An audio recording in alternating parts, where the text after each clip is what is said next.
How's it going, guys? Anthony from Sats 4x4 here, and today we're going to be putting the engine and gearbox in the Shorty. It's been a long time coming, but we're finally here. We've been waiting for parts, but we've finally got the gearbox. You've seen the engine before. The gearbox is a Turbo 400, fully built. It's got a reed case with the Marks Adapters transfer case that's been fully modified with extra sump capacity, as you can see there. And once all that goes in with the motor, mate, shouldn't be too far off. We just need the wiring. So yeah, let's get right into it.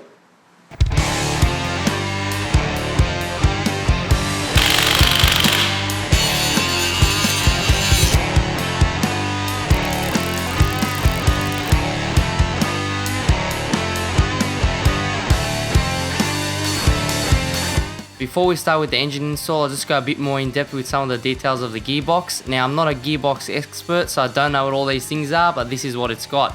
So it's got a billet bolt-in stator shaft with ADJ press reg, super alloy billet input shaft with billet aluminium forward drum, billet aluminium direct drum with Pro Mod Sprag 36, billet steel clutch hub, billet aluminium clutch pistons, super alloy main shaft, GM Max Duty straight cut gear set, trans brake, reverse shift pattern, ray Vista frictions, high energy reverse band, full rotor bearing, reed case, and it's also got a modified sump that can hold 11 litres, and that's about it. Alright, so we've just lifted the body off the chassis to give us easy access to put the gearbox and motor in.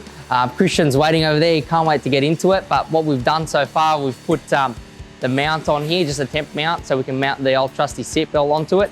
To lift it up without scratching up the rocker cover and all that. So that we'll lift it off the engine stand, put it down on the ground, hook up the gearbox to it and the transfer case with the cross member, and then we can put that into the car, and wherever that lands, that'll kind of dictate where the engine's gonna sit. We can just play with it a little bit, tack weld it, drop the body, see how it's gonna land. And yeah, if it's all good, we'll weld it all up and should be sweet.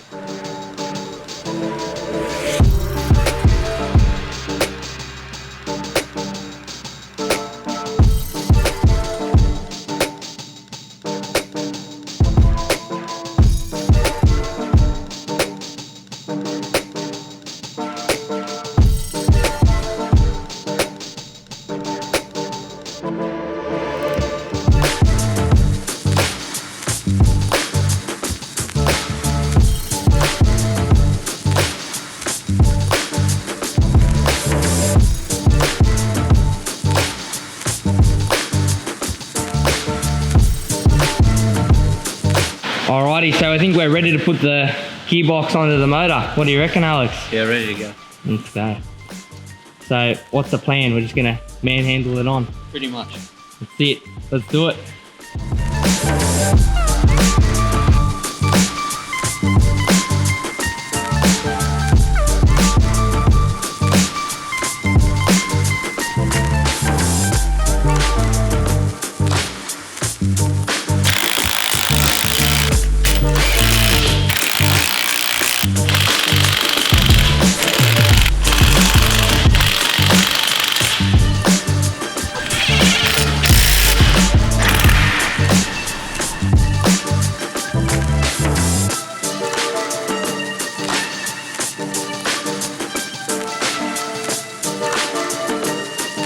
So now we're just gonna heat up the motor mounts onto the block.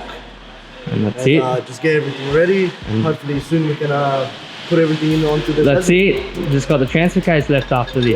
Yeah. So when you do a Barra conversion to Patrol, you can't actually use the standard Barra FG motor mounts because they're too wide to fit between the chassis rails. So you actually replace them for BA mounts, which is what we've done, but it doesn't bolt up properly on one side. I had to do a bit of trimming. So yeah, after I trimmed that with the grinder, it fit perfect. Alright, so we've got to grind the engine mounts first so we can weld them, because you need a nice clean surface, otherwise the weld won't stick. So yeah, we'll grind them up, bolt them to the engine, and then put the motor in, and then we can weld them in place. So let's do it.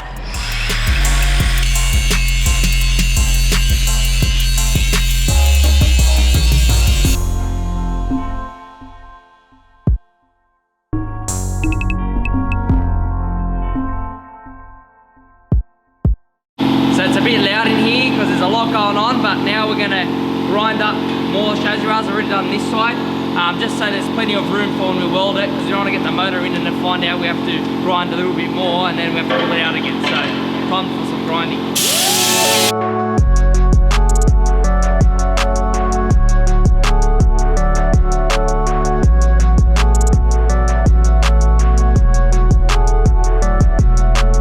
Alright, so we've got the gearbox hooked up to the motor, everything's ready. We ended up getting a proper spreader instead of the seat belt just to be safe, and we're finally going to be putting it in, so let's do it.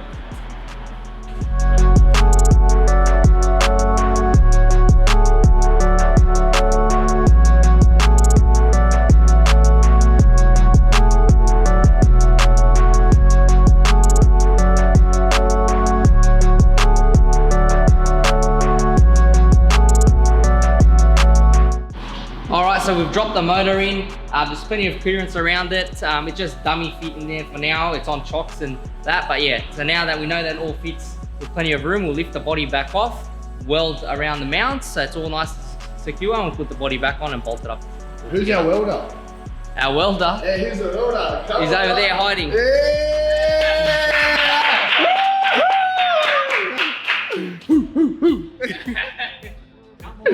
Yeah, there he is, brother. You can see the riding on the pavement. Young kids, they're growing up in basements. Online, a whole new generation. I'ma make mine, so you better go take it. Always, they need a new replacement. Decentralized, can't contain it. We're changing lives, yeah, upgrading. Call it suicide of the older generation. What keeps you up at night, yeah? Make all the demons quiet, yeah. We were built to thrive, yeah. I think that we've all had enough. What keeps you up? So we just checked our minimum clearance with the bump stops and the sump. As you can see, they're pretty much all the way down, and the sump, the engine's not touching yet, so it means it is going to connect with the hit the sump. Normally you'd have this further back so it clears the diff, but in this case, because it's a shorty, we really can't do that, because then you'll have such a short tail shaft where Christian's standing. Once the transfer case is on this, it'll come up to about here somewhere, so you're only having a 1/2 meter drive shaft. So if you move that back another, you know, 100 mil, you're gonna have that issue. So what we're gonna do is adjust the hydros to come a bit lower, so then they, when they go full droop, it doesn't hit the sump. What keeps you up at night, yeah? Make all the demons quiet, yeah. We were built to thrive, yeah. I think that we've all had enough. What keeps you up at night, yeah? Make all the demons quiet, yeah. We were built to thrive, yeah. I think that we've all had enough. Yeah, I think that we've all had enough. Sick of dealing with the old plan. They know that we're calling it wrong. Alright, so we're back at home now. We're in a bit of a rush up at Perfection Automotive, so we kind of just did everything roughly and we didn't get a chance to actually paint the engine mounts, which is not the best idea because it's a bit harder to paint them now with the motor in, but that's alright, we'll just have to mask off some stuff. So yeah, I'll get those painted now and then we can start putting motor attachments on, like the water pump, alternator and whatever else. With the old plan, they know that we're calling it wrong.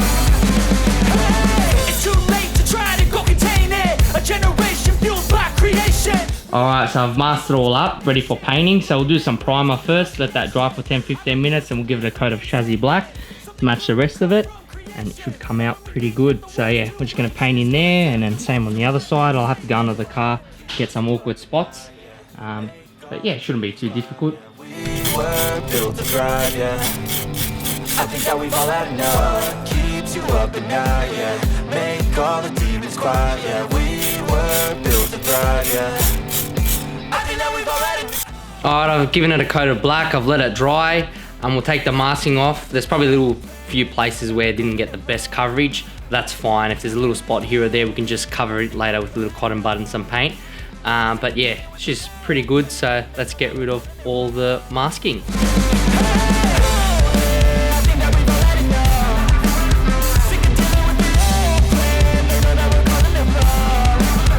I think it came out pretty good. I've got a little bit of overspray of the primer up here. It's probably hard to tell. It's a little bit white there. There you go. But I'm not too concerned about that. I can always touch it up later, but really it's in the engine bay. No one's ever going to see that. But for a 10-minute masking job, I think it turned out pretty well. So I'm happy with that. Let's move on to the next stage. Now that that's done, I'm going to start putting some more bolt-ons to the engine. So this is the tensioner we're going to put there. Then we've got to do the water pump and the alternator. So yeah, let's do it. So I actually purchased an alternator relocation kit to move the alternator from the factory position, which is down here, to up the top here. So if you ever go through water or mud or anything, it doesn't get to the alternator. So it actually makes it last longer, even though I don't plan on going through mud with this car. I just thought I'll do it anyway. So that goes there, and then the alternator will mount next to it. But the problem I'm having, because of the actual size of the turbo, when the alternator goes here somewhere, there's no room to actually have an intake pipe for the turbo. So I'd rather have that instead of alternator. So I'm gonna have to mount it back in the factory position down here. So it looks like no bog holes in this one, unfortunately.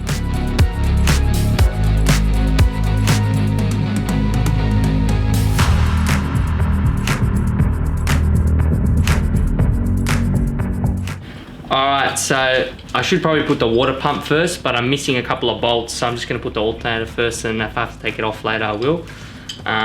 So yeah, I've cleaned up the bracket, the original bracket, and some new bolts. Put them in through here, and let's mount her up.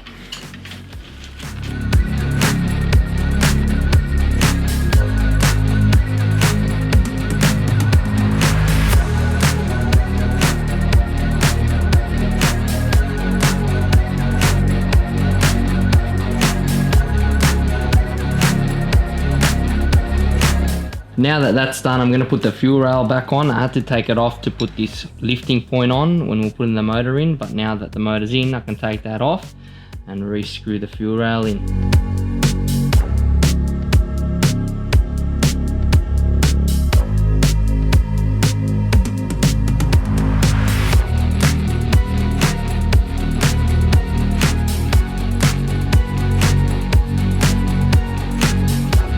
So I'm just going to also put on the wastegate as well, just to see if it'll be alright in that place. Because we might have to make some custom pipe, because it already looks like it's going to clash with the brake lines.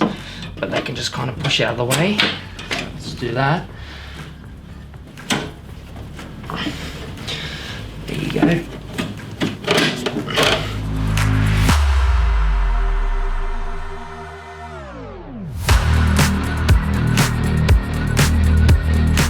So I'm going to put a water temp sensor in now, because that's the only sensor I've got with me at the moment. I haven't ordered the other ones yet. The only reason I got this one first was because we planned to put it in before we put the motor in, because normally you can't get to it after, because the motor sits back in the bay. But in this case, we actually push the motor as far forward as possible, because we want to have drive shaft length at the back, because it's a shorty.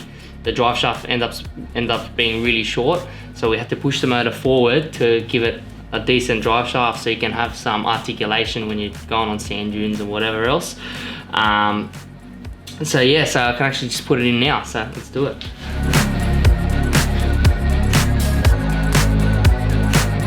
So I just spent the last couple of hours fabricating these intercooler mounts. I didn't film it because it was a bit time consuming and I'm not the best fabricator, so I had to do a few things twice, but we got there in the end. They look alright, they still need to be painted, but I'm just going to leave them for now. So I'm also going to probably put one on the bottom, but I'll just do that later. For now, it's pretty solid because I'm only mocking it all up, and then I'll mount it properly once everything's all in. But yeah, it came out pretty good. Now I've got to cut the grills, so the grills here, I've got to notch out most likely from what I've been looking at when I was putting it up against it. Take out all this grill section and just leave these kind of borders, so like leave all these borders and that, but take out the grill section. So I'll see what I need to cut and I'll slowly do that. That's also a bit time consuming, and hopefully we can put the grill on today. So yeah.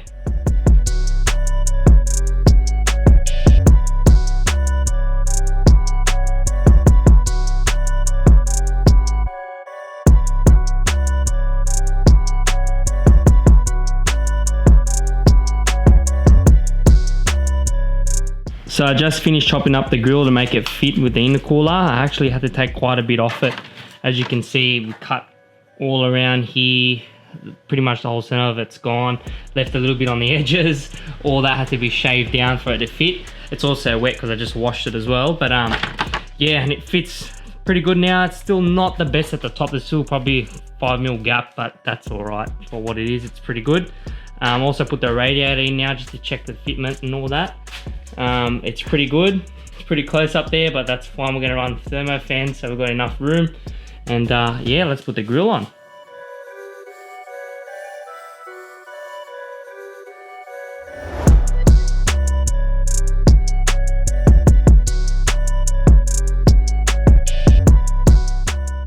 That about wraps up this episode. Don't forget to leave a like and subscribe if you enjoyed. Also, make sure to give the Saz4x4 TikTok and Instagram accounts a follow to keep up to date with the latest Saz4x4 content before it makes it to YouTube. Thanks again for watching, and I'll see you guys next time.